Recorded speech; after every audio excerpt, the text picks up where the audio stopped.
I'm Al Dare, Mickey's Bait and Tackle, 60 some odd years and still going strong. What can you say, you know? Today, we're going to tie a streamer, and just in time for fall, winter, what have you, spring after winter. Streamers are great. In this particular instance, we're going to tie a Lou Oatman pattern. Well, he tied the original back in the day. This is a variation. I call this the Perch Streamer Revisited. And this little baby will catch fish, not just in rivers and streams, and not just for trout, by the way. You can fish these in the lake. You can troll them behind a boat with spinning gear, okay, 6-pound test line, 50 feet behind the boat or so, or whatever. Right now, September is a great month to probe the Finger Lakes, like Skinny Atlas, with these for landlocks and rainbow trout, and the shallows or along the edges of the shoreline. That's their forage. I mean, most of your forage fish consist of small perch, fathead minnows, golden shiners. You see a lot of imitations for shiners and stuff, but it's rare that you see a really decent perch imitation, and that's what we're going to tie today. All right, this is a nice little school of perch here. So the first thing I'm going to do, now, you tie these in a range of sizes, everything from about a size 1 all the way down to a size 6. And why is that? Because we're fishing for everything from bass to pike to trout to panfish with these things. So I'm going to tie one on a 1, just for the size value, just so you can see the darn thing. And all right, let's start by placing the hook in the vise, and then we'll start our thread here. And I'm using about a 3/0 black, in this case, flat wax nylon. What I'll do is I'll establish that along the shank of the hook. All right, and bring that up forward. And back in the day when they tied the Lou Oatman pattern, which was very traditional, you know, mostly a featherwing pattern, and it used metal tinsel. Well, today we have mylar, which is basically plastic, and the body of this fly is a braided gold mylar. Okay, with a lot of flash. So I'm going to get that tied in, and then wrap that in such a way to establish it. Notice how I wrap it along the length of the shank, because if I put it back in here, it would create a little bulky spot. We don't want to do that. We want to eliminate that. Bring the thread forward again, and then I'll begin to wrap the body, nice thin, but high visibility gold body on this fly. And we'll bring that forward. And there's also another synthetic that you'll see that we will incorporate into this pattern. So back in the day, all they had were metal tinsels, and the best metal tinsels came from the millinery trade in France. Now leave enough room for the head of this fly, because we're using bucktail for the wing, okay? If I were going to tie this in smaller sizes, I would use calftail. Okay, tie that off. Okay, get that away. There's our body. Okay. Yeah, I would use calftail in, like, let's say sizes 4s, 6s, okay? Calftail, like this, okay? But in this instance, we're using bucktail because we're tying bigger flies, and it lends itself better for that reason. So you can go either way. Small size flies, calftail, large size patterns, bucktail. The first thing that's going to go on is the underbelly of this fly, which is going to be the orange bucktail. And I'll cut a piece to measure, about like that, okay? All right. There she is. And I don't like using a hair stacker if I can avoid it, because then your streamers look like paintbrushes. If anything, you can pull out some of the longer fibers you don't want in there, or you could take the ends and pinch it and get rid of some of the shorter fibers you don't need by doing one of these. Just get rid of them. And then what you're left is with a nice tapered look, more natural presentation, more natural looking minnow-like. And I'll measure that to size. It's a little on the long side, so I'll cut just some of the butts off. That evens them up too. And then we're going to attach that right to the bottom, okay? That's the belly section, by wrapping over it. And it's important to leave enough room for the head and adding your materials for this pattern. If you crowd it, you're not going to have enough room to form a good head of the fly. That's in there nicely now. There's the bottom, the orange bottom. Okay. The next material And this is where the next synthetic comes into focus. This is Flashabou, essentially, and it's a pearlescent, sort of an olive hint to it. You can use many different shades of Flashabou. It's basically Mylar. And we're going to tie in a nice section of this. And this is what really jazzes up this pattern. It's a very subtle sort of look. So I'll cut a section of that. And I like doubling it up. I'll tie it in the middle. See, like that. Tie it, establish it on top of the shank of the pattern. Tie it right there in the middle. Then fold it over. Okay, it doubles it, gives it a real secure foundation. There you go. There's your Mylar. Okay, you can trim that if there's any errant strands. You know, make it. Okay, that's what scissors are designed for. Who said that? Okay, and then the next material that we're going to put on is the green. And you can use fluorescent green, dark fluorescent green, or just a regular sort of a green, Kelly green. I think I'll try the Kelly green maybe. I don't know if it's long enough for this number 1. It's not. We're going to have to go with this. You certainly want to use materials that are sized for the flies that you're tying. That's about right there. Get rid of that like that. Okay. Now, see how that fits. Okay, I might have to trim some of the butts off on that one too.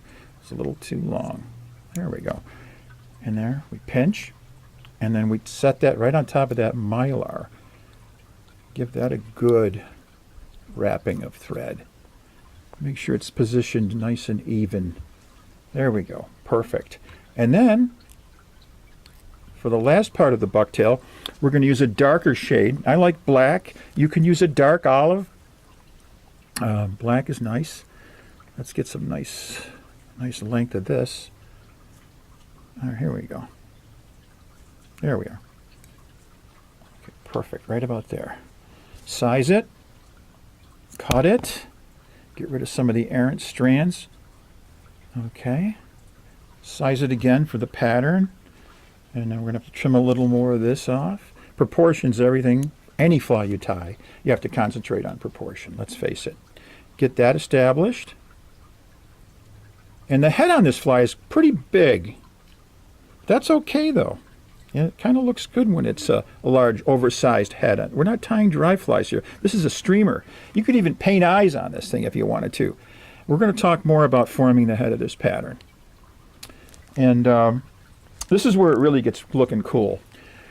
And you're going to need one of these to do this properly. This is a dyed rooster grizzly, dyed yellow. And this is what gives it that characteristic stripes that all perch have in real life.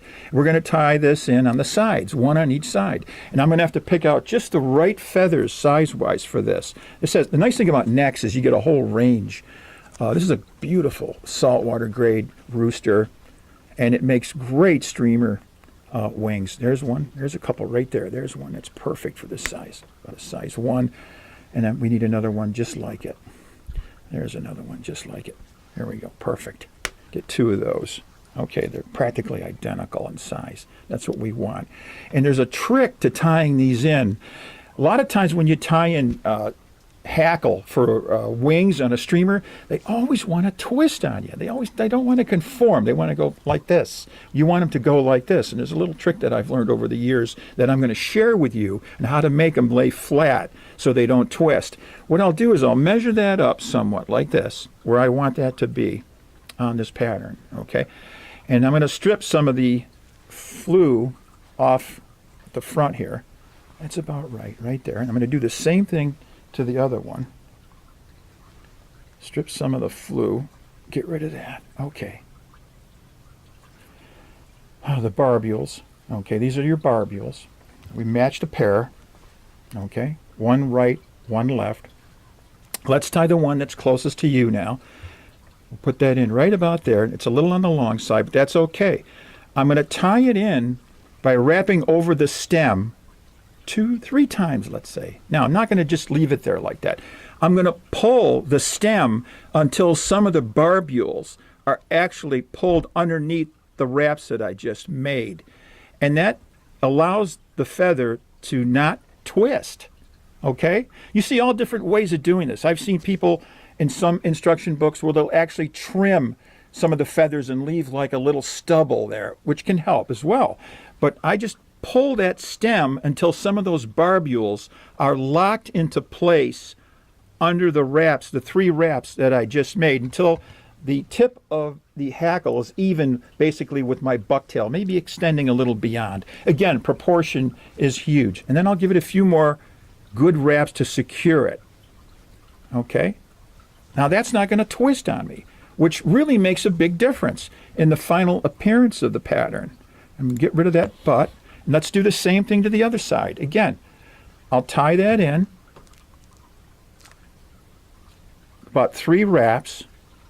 And then I'm going to pull the stem until some of those barbules are actually underneath the 3 wraps that I just made. Keep pulling, positioning, pull and position. Okay, make sure it's even with the first saddle, which it is. Okay, that's about right. That's exactly where I want it. And now I'll do some more wraps to secure the deal, nice and tight. And then I'll just get rid of that stem. Now that's not going to twist. It's going to stay nice and flush, flat with the body. And that's what you want. You'll see tying feather wing streamers can be really challenging for that reason. Now we'll build up a head. Okay? Build up a head. There's your perch streamer. All right? I'll build up a nice size head on this fly. In fact, it might even be considered oversized. All right? Fish these babies. I mean, I don't know what it is about streamers. It's like the fly or pattern of last resort. In Britain, they call them lures. But you should fish these year-round. And don't just throw them in the water. Give them action. Move that rod tip. Let them dart like a real minnow. It's the fright and flight kind of response that we're looking for when we fish streamers. These are the big fish flies. Don't use anything less than 4X tippet. I'm telling you right now, fish will hit these things with reckless abandon, especially trout. They really slam them. When you drift this down through a river or a stream, of course, this is a pretty big guy here. I bet you this would do well in the Delaware. There's my whip finish tool. Get rid of that, and we'll just get rid of that excess. Now, come on, get in there, baby. There we go. Now, when I coat this with head cement, what I'll do is I'll take some black lacquer, put it on, let it dry, and then once it's dried, come back and revisit it with some clear lacquer. And you get a really nice professional, very professional look when you do that, see? I don't know what else to say about this thing. Just go out and tie a bunch of streamers. They're the prettiest flies in the world. They're basically overgrown wet flies, and wet flies, all we know, are really beautiful. So this is the perch streamer coming to you from Mickey's Bait and Tackle. Thank you for being here. I'm Al Dare.